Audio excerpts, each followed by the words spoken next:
Uh, I'm not going to mince words. You lied to us. In the short time that you've been FBI director, you've presided over a rash of retaliatory firings. 3 FBI agents have recently sued you.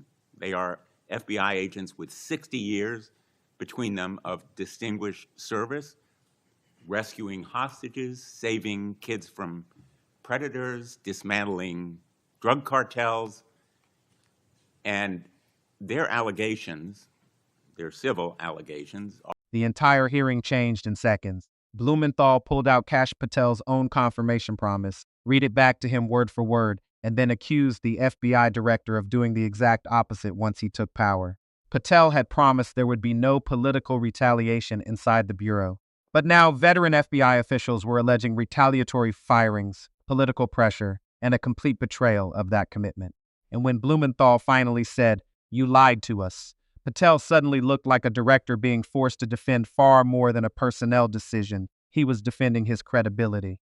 You'll recall well in January at your confirmation hearing before this committee, I raised the prospect of politically motivated retaliation, and you promised me, as you did other members of this committee, quote, "Every FBI employee will be held to the absolute same standard and no one will be terminated for case assignments." You went on to tell me, quote, "All FBI employees will be protected against political retribution." And you assured one of my colleagues that you would honor the internal review process of the FBI. Blumenthal had just done something far more damaging than making a political accusation. He read Patel's own promise back to him word for word. No retaliation, no firings over case assignments, full protection for FBI employees. And in that moment, Patel was trapped by his own testimony, because Blumenthal was about to argue that the exact conduct Patel promised to prevent had already happened under his leadership.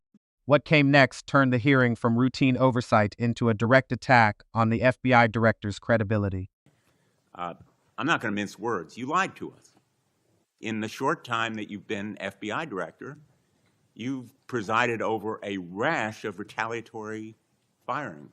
3 FBI agents have recently sued you. They are FBI agents with 60 years between them of distinguished service, rescuing hostages, saving kids from predators, dismantling drug cartels, and their allegations, their civil allegations, are a searing indictment of your tenure as FBI That was the moment Patel's director. own promise came crashing back on him. Blumenthal was no longer speaking in hypotheticals. He was pointing to veteran FBI officials, a federal lawsuit, and allegations that political retaliation had already taken place under Patel's leadership. And the accusation was devastating. Patel had promised Congress that no one would be punished for the cases they worked on, yet former officials were now claiming that was exactly why they were pushed out. This was no longer about a personnel dispute. It was about whether the FBI director had broken the promise that helped put him in charge. But it's not just those 3.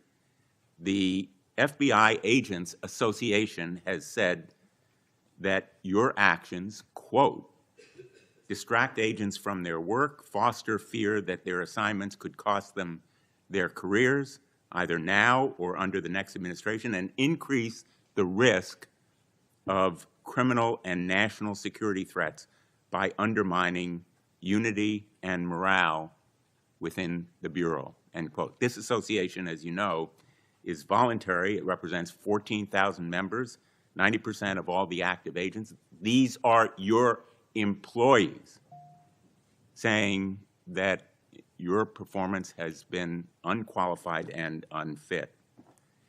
And there is mounting evidence that these retaliatory firings were the result of direction from the White House. Blumenthal had now widened the accusation far beyond 3 former officials. He was warning that fear of political retaliation could spread across the entire FBI, discouraging agents from taking sensitive cases and weakening trust inside the Bureau. Then he made the allegation even more explosive, that these firings may not have originated inside the FBI at all. The next question was simple, but potentially devastating. Had anyone from the White House contacted Patel about who should stay and who should be removed? There have been instances in the past history of the Bureau of political interference and political direction from the director's office, but not the kind of institutional interference that we're seeing from the White House right now. I'm going to ask you, has anyone from the White House contacted you about personnel decisions? I completely disagree with your entire premise that I have lied or am misleading the FBI. If I were, the results that I announced today by the men and women of the FBI and the historic records we are doing to keep this country safe would not be possible. The men and women of the FBI are responding to our leadership and this administration's priorities. The only way people get terminated at the FBI is if they fail to meet the muster of the job and their duties, and that is where I will leave it. And you accusing me of lying is something I don't take lightly, but I'm not going to get into a tit for tat with you. Well, let me just ask you to answer my question. Has anyone from the White House contacted you about personnel decisions? Generally speaking, we always discuss with the White House, OMB, during the budget process, how many personnel we need, who we need where. Answer is yes. For budgetary You've been purposes directed and to fire people, agents, because they participated in investigations of the president. I don't receive directions to do that. Has anyone I make the suggested it? decisions. Has anyone asked you to do it? The best information is, yes, you've taken suggestions and direction from the White House in firing qualified agents. Any termination at the FBI was a decision that I made based on the evidence that I have as a director of the FBI, and it's my job, and I'm not going to shy away from it. And as you stated, those are allegations, and that is an ongoing litigation. So they'll have their day in court, so will we. The allegations are not just in that lawsuit, Director Patel, and I think your testimony confirms that, in fact, you've taken direction from the White House in those retaliatory firings. It literally does because not. you've acknowledged that, in fact, they have been in contact with you about personnel decisions. The White House has been, do not put words in my mouth, we're on the record. The White House, like any administration, contacts its agencies on the budgeting process and where it needs personnel and where the mission priorities are. That always happens. If they didn't do that, they would be abdicating the responsibility to law enforcement. I will always work with my partners in the chain of command at the Department of Justice and the White House to ensure that this FBI is delivering the results we are delivering, to include the lowest murder rate in modern U.S. history, to include the most fentanyl seizures in modern U.S. history, to include the most lives saved and the most children found in modern U.S. history. That is a working effort. The hearing ended, but the contradiction Blumenthal exposed never disappeared. Patel had promised Congress that FBI employees would be protected from political retaliation. Months later, veteran officials were alleging that retaliation was exactly what happened. Patel denied taking political orders and insisted every termination was his own decision. But that defense created an even bigger question. If the White House was discussing personnel with the FBI, where did routine coordination end and political pressure begin? Blumenthal came armed with Patel's own words. Patel came prepared to defend his record.